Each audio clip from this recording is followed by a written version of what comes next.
Por sobre las tablas han pasado artistas de gran valía, seres humanos increíbles entregados por completo al mundo de las tablas. Tal es el caso de nuestro invitado de hoy. La narración oral llegó a su vida desde muy joven y hoy nos cautiva su maravillosa historia. Bienvenido a Sobre las Tablas, Ricardo Martínez Zayas.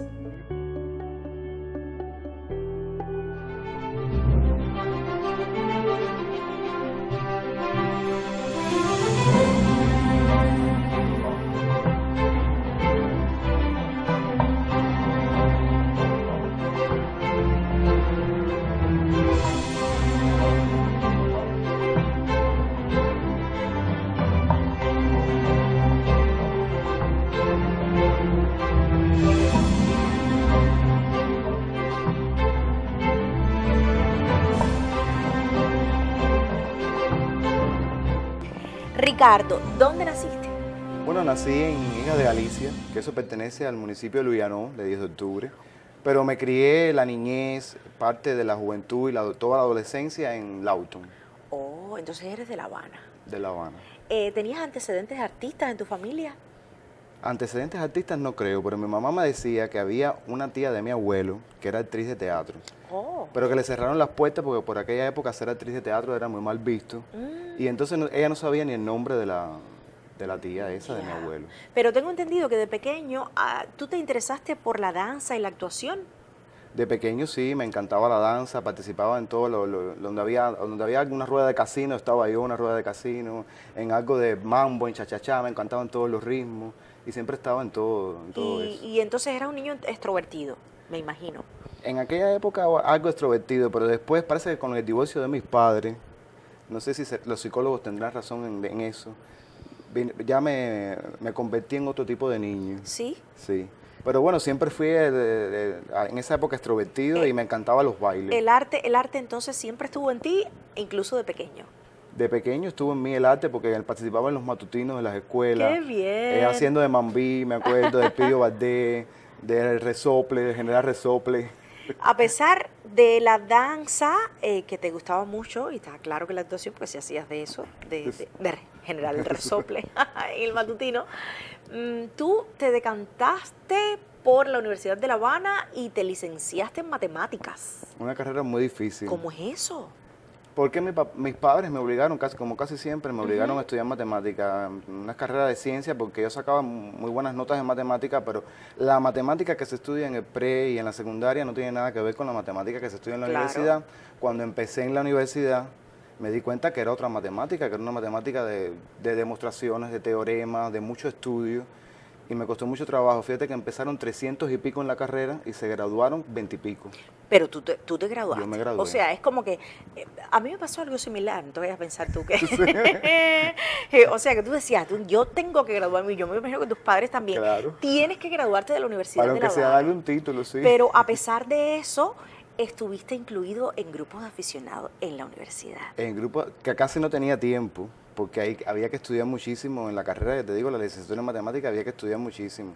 Yo recuerdo comiendo con el libro estudiando. A pesar de eso estuve en grupos de aficionados, sobre todo de cine, porque me encantaba mucho el cine de niño. Yo me escapaba de niño a los cines del barrio, que había muchos cines. Estaba el cine San Francisco, me acuerdo, el Victoria, el Alameda, el Lawton. Y yo me escapaba siempre cuando decían, ¿dónde está el niño? El niño estaba metido en el cine, no sé cómo me colaba. Y entonces eso quedó en ti y por eso a lo mejor incursionaste en grupos de aficionados en cine. En cine, que lo que se hacía era ver una película, debatir sobre la película, las actuaciones, la banda sonora, el guión, y eso era lo que hacíamos en esos grupos de aficionados de cine. Pero a pesar de la cuestión de que te graduaste de licenciado en matemáticas en la Universidad de La Habana, no te desvinculaste de los grupos aficionados después de estar graduado. Ya después de estar graduado sí empecé de verdad en los grupos de aficionados de teatro profesionales, pero siendo aficionado. Mira, si yo te menciono, por ejemplo, el nombre de Benny Seijo, ¿qué me puedes decir? Benny Seijo fue para mí todo. Cuando yo conocí a Benny Seijo, es como que se me abrieron se me abrió el mundo de todo. Yo me fui a vivir de Lawton a casa de Benny, que vivía en Centro Habana. Entonces, y en la casa de Benny se respiraba teatro, todo era teatro. Ahí se hablaba de teatro, todo se comía teatro, todo era, a él le decían la enciclopedia porque él le llamaban cada vez que tenía alguna duda a alguien para ver en qué obra se estrenó, en qué año se estrenó tal obra. Ahí conocí a Vicente Revuelta, conocí a Raquel Revuelta, conocí a Berta Martínez, conocí a todos los directores porque él me llevaba a los ensayos. Y él fue el que me abrió el mundo de todo esto. O sea, fue tu motor impulsor, se pudiera decir, El motor en impulsor. el mundo del arte y la actuación en esa época. Sí, en todo este mundo del arte, él fue como, además él iba mucho al teatro, hablaba de teatro. Yo estuve en el proceso de creación de los personajes, trabajó con casi todos los directores de aquí. Cuando aquello se había cerrado el teatro musical, él era del teatro musical, era la segunda temporada del teatro musical, se cerraba el teatro musical y los llamaban muchos directores de distintos grupos. Entonces lo mismo estaba trabajando con Berta Martínez, que con Roberto Blanco, que con Rafaelito, con Rafael González, que con cualquier director que lo llamara. Y entonces me llevaba a los procesos estos de montaje de las obras, al proceso de creación, y eso me nutrió mucho. Y está claro que, bueno, sí, influyó mucho en ti y aprendiste muchísimo Claro, de actuación claro, con esos directorazos. claro. ¡Qué maravilla! Y si te menciono el nombre de Mayra Navarro, ¿qué te viene a la Bueno, mente? Benny vivía en Águila entre Bernal y Trocadero. Al doblar está la calle, o sea, Trocadero, ahí está el Museo de Lezama Lima. Un día estábamos paseando por Trocadero y yo escuché una voz que salía del museo. Y era una voz muy linda, era como esas voces de las sirenas que encantaban a Ulises. Y yo decía, ¿y esta voz de dónde es? Y me dijo, esa es Mayra Navarro. Y le dije, bueno, vamos a ver lo que está haciendo. Entramos, vimos la presentación y yo le dije, ¿y esto qué cosa es? Y él me dijo, esto es narración oral. Y yo dije, pues esto es lo que yo quiero hacer. ¡Qué bien! Preséntamela. Y ahí me la presentó a Mayra. Y la narración oral, también aprendiste desde el clown, explícame eso. Es un personaje que yo me monté que se llama el payaso Cuenterín. Porque cuando nosotros estuvimos mucho tiempo en el cinecito haciendo obras y los niños me pedían un payaso, ¿dónde está el payaso? ¿Dónde está el payaso? Y yo dije, bueno, voy a hacer un personaje de un payaso que como yo cuento, se va a llamar Cuenterín. O sea, investigué que no existía ningún payaso que se llamara Cuenterín y me lo monté. Y entonces ahí pasé un curso, dije, no, voy a ver cómo es que esto del payaso. Y entonces, nada, aprendí muchísimo en este taller, en estos cursos. Fueron unos norteamericanos que vinieron a dar un curso en el cine Eri. Aprendí muchísimo que el payaso tiene que estar siempre sobreactuado, que no es lo mismo hacer un cuento, por ejemplo, que tú vas a hacer el cuento del Pollito Pito, que le cayó una semilla en la cabeza. Tú dices, bueno, al Pollito Pito le cayó una semilla en la cabeza. A través del clown, tú dirías, y de un día al Pollito Pito le cayó un melón en la cabeza. Le dije, Ya, pero claro. un melón, no un melón, ay no un melón, no, escupó un mamoncillo. Y así, o sea, a través del clown el cuento se coge una cosa más de humor, más subdimensionado. Y bueno, aprendí que uno debe grabar canciones infantiles, no cantar canciones que ya estén grabadas, sino grabar tú con tu propia voz tus canciones, las canciones infantiles, la manipulación de títeres. Con eso aprendí muchísimo. Y acerca de la dirección escénica, ¿nos puedes decir algo? He dirigido muchas obras, pero a mí lo que me gusta a mí cuando yo dirijo es oír las opiniones de todos los demás. Yo oigo las opiniones de todos, hacemos una incursión en la psicología de lo que se quiere hacer y que todos las personas de grupos involucradas seamos como una gran familia. Qué bien eso, me gusta mucho. Vamos a estar conversando entonces dentro de un ratico un poquitico más del tema, porque hoy tengo a Ricardo Martínez sobre las tablas.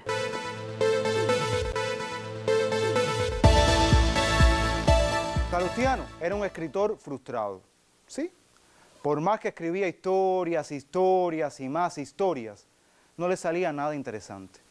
Bueno, ahora que me acuerdo, un día publicó un libro, pero los críticos, y ustedes saben muy bien cómo son los críticos, acabaron con él. Por eso, aquella mañana Salustiano se levantó con una idea fija en su cerebro, y era suicidarse.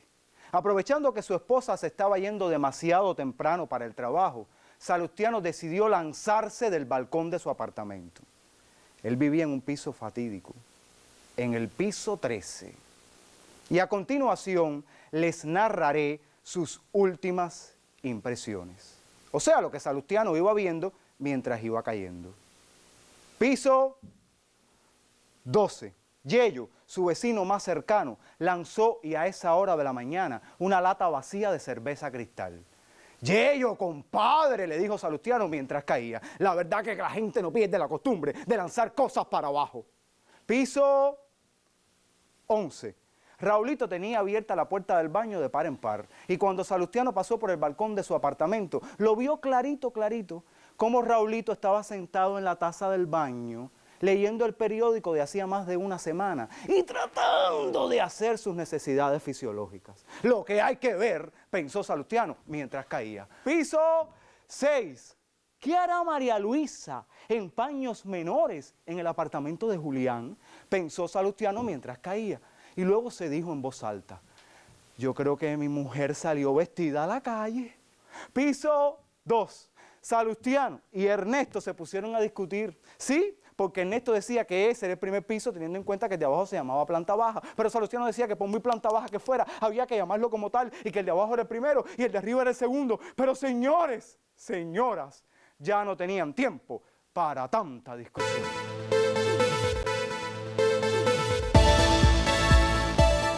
Me decías hace un momento que perteneciste al ballet de la televisión cubana. ¿En qué época fue eso? ¿Empezó en 1990 o 90? No, en el 94 más o menos. 94. ¿De cuánto Pero tiempo? fue como aficionado, o sea, era como aficionado. Yo estaba ahí como aficionado. Era un enorme grupo que lo dirigía, estaba Cristi Domínguez, había muchos más, muchos también. Caruco y Rosendo dieron clases, al menos dieron clases. Aprendí mucho de mambo, de los cha-cha-cha, de los ritmos cubanos. Y ellos seleccionaban, porque no todos podían ser del ballet, seleccionaban de ese grupo para participar en los programas de televisión que había en aquella época. ¿Y cuántos años estuviste en esa? Ahí estuve como dos o tres años en ese grupo donde... Y luego me dijiste que estuviste en los juglaritos. Los juglaritos. ¿En qué etapa También fue en esa, de... fue más o menos después de eso. Ajá. Sí, que ya te habías licenciado como maestro de matemáticas. Sí. También estuviste conversando hace un momentico diciéndome la ENA. ¿Es que estabas también de aficionado en la ENA? ¿Estabas de oyente? No, es que fui a la ENA a recibir cursos, talleres, cursos de actuación. Y entonces Juan Arce, que estaba allí como profesor, me abrió las puertas y bueno, y recibí algunos cursos sobre todo de actuación. Si te hablo del grupo La Carreta, ¿qué te viene a la mente? Bueno, Eduardo Sánchez Torel. Cuéntanos. Con Eduardo, ya con Eduardo Sánchez Torel ya sí fueron otras 5 pesos porque fue con el primero que estrené una obra de teatro. Y entonces, nada, la experiencia fue porque no es lo mismo ver teatro o estar en el proceso de montaje de un teatro o estar como aficionado a hacer una obra de teatro, una temporada en un teatro, ya son otros 5 pesos. Entonces, ¿cuál obra? estrenamos La secreta obscenidad de cada día. Eran dos locos, uno que decía que era Sigmund Freud y otro que decía que era Carlos Marx, y que iban a asaltar una escuela. Era una cosa muy morbosa. Sí. Y si te nombro el grupo Abra Palabra. Bueno, Abra Palabra era lo dirigió Nancy, y con ella aprendí muchísimo también. Actriz, cantante. Es una actriz cantante, evaluada como actriz de teatro musical, y también de Silvia Tellería, que lo dirigió. Primero lo dirigió Silvia Tellería y después Nancy. Silvia Tellería era del Teatro Musical de La Habana, compañera de Beni Seijo. O sea, que incursionaste en ese momento también en el teatro musical. En el teatro infantil musical, porque había que cantar las canciones, o ya sea con background o con playback, grabarle con tu propia voz, y sobre todo de teatro infantil musical. ¿Es complicado? No es tan, yo pensaba que era complicado al principio, me costó mucho trabajo, porque no es lo mismo trabajar para adultos que trabajar para niños. Para niños, si a los niños no les gusta, se te van. Sí. Y entonces era complicado, pero nada, después le cogí la vuelta y me encantó. Y además, yo creo que son muy sinceros. Son sinceros, sí. Son muy sinceros. Son muy sinceros, porque incluso en esto de la mochila de cuentos, que yo hago un cuento que lloro porque tengo hambre, los niños fueron y me daban un pedacito de caramelo. Ay, qué cosa porque se más creían bella. que es verdad que yo tenía hambre y me llevaban un pedacito de caramelo y de cosas. Yo te voy a hablar ahora del grupo que creaste de narración oral en el año 2004. Para contarte mejor. Cuenta cómo fue, cómo te decidiste. háblanos del proceso y bueno, las obras, ¿no? Ya estando con Mayra Navarro tenía un taller que era, primero ella seleccionaba de ese taller que ella daba a hacer un taller permanente, hacer un taller permanente de narración oral, donde ya perfeccionaba la técnica de la narración oral, hacía un repertorio de cuentos con sus alumnos.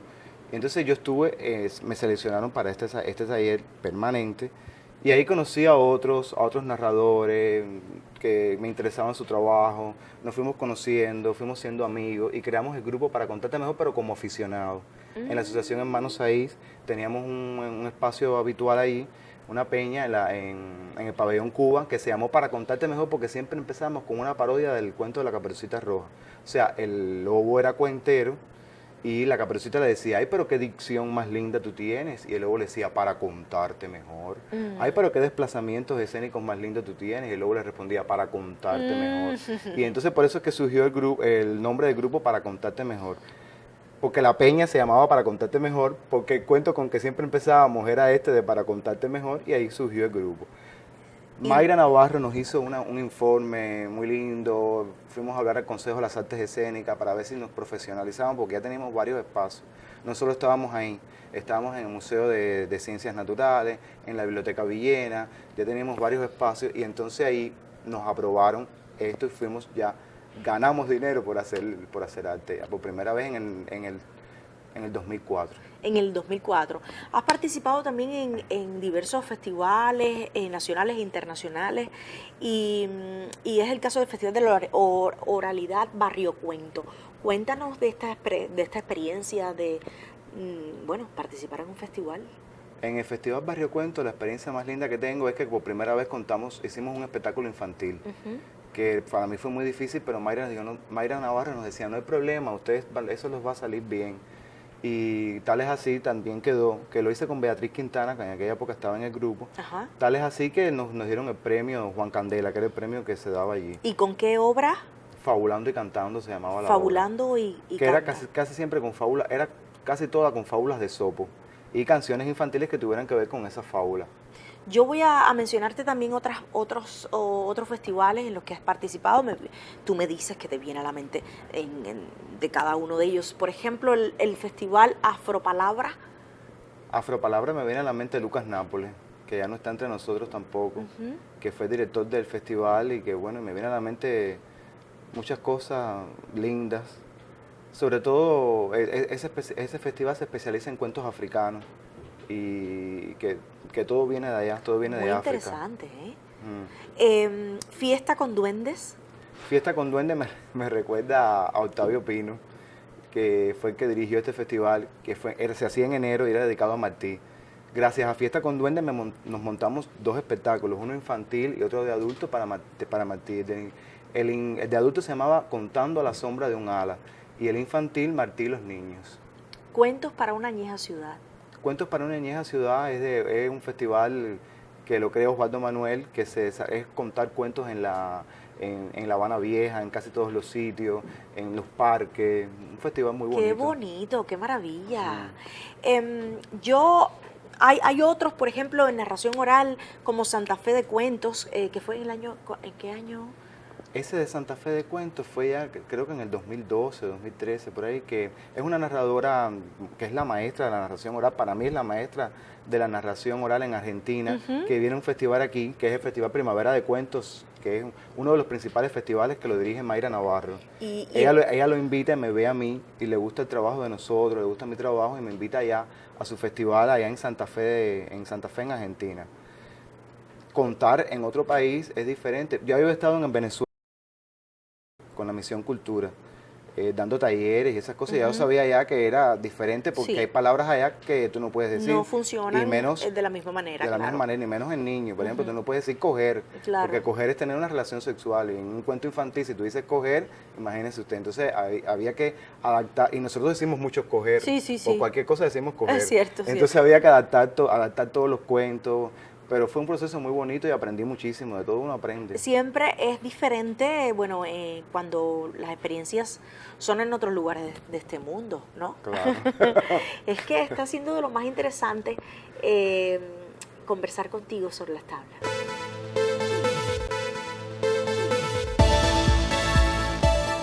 Aquel mosquito nació de la trompeta abandonada de un músico concertista. Con apenas unos días de nacido, ya era un ferviente apasionado de la música clásica. Imagínense, lo llevaba en la sangre, había picado al intérprete. Un día, en medio de un concierto, se emocionó tanto que empezó a gritar ¡Bravo! ¡Bravo! Como gritan los mosquitos, elevándose en el aire. Y murió, sí, entre las manos de otro ferviente fanático de la música clásica en medio de un largo y bien merecido aplauso.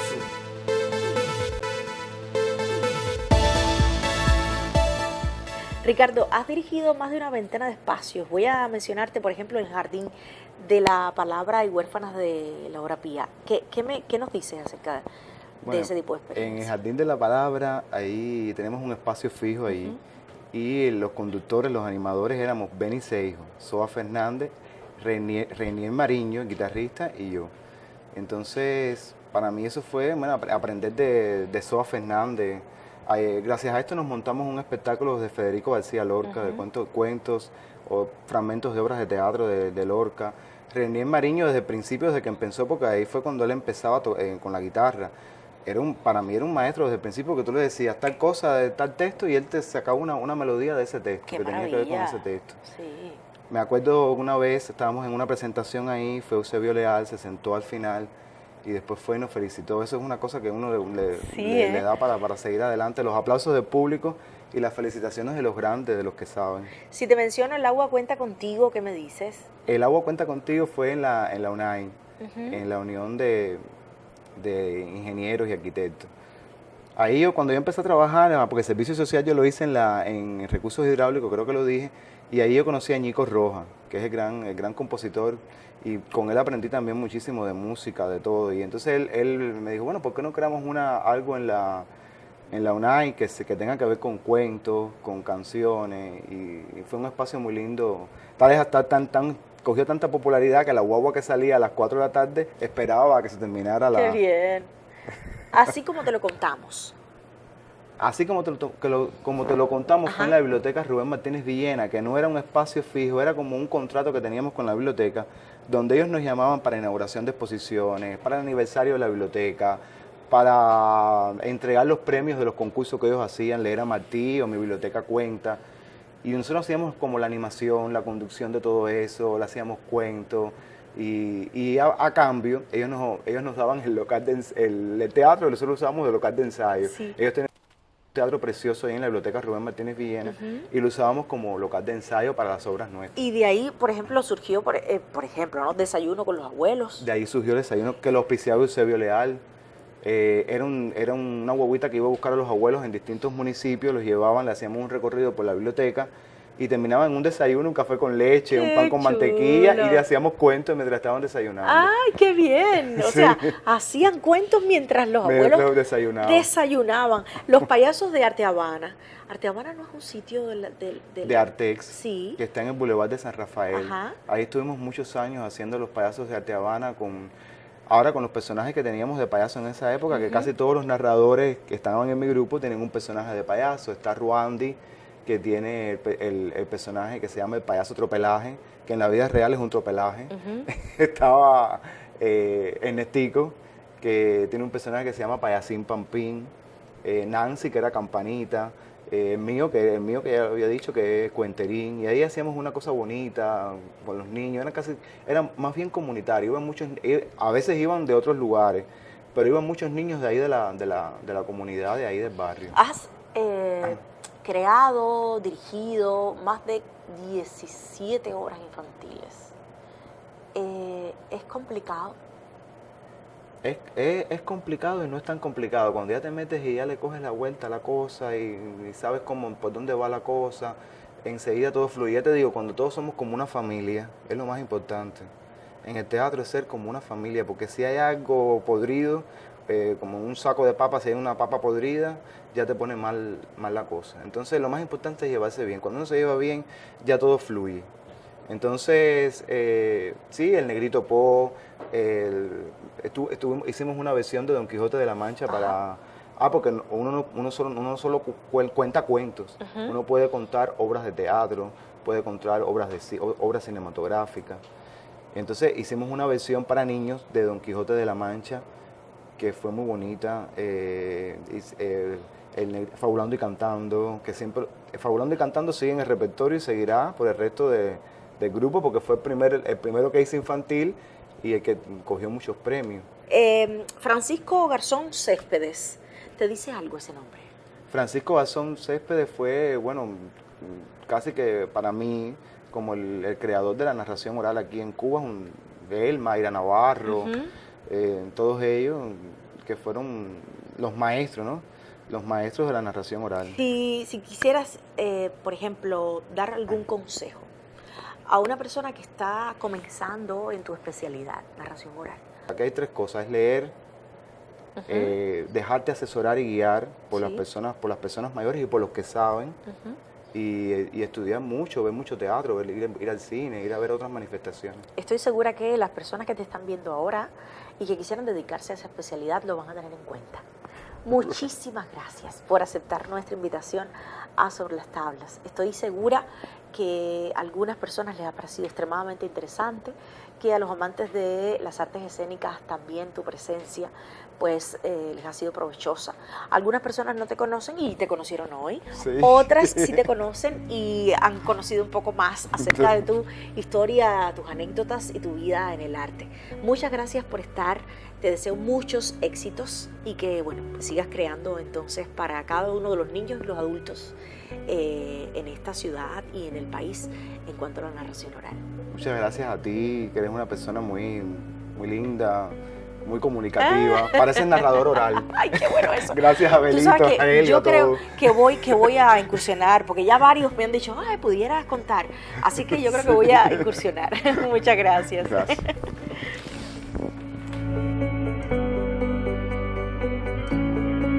Así despedimos al narrador oral Ricardo Martínez. Con todo lo contado en esta emisión, me convenzo que el que persevera triunfa y que la constancia es la base del éxito. Hasta una próxima vez, maestro y amigo. Ricardo Martínez Saya.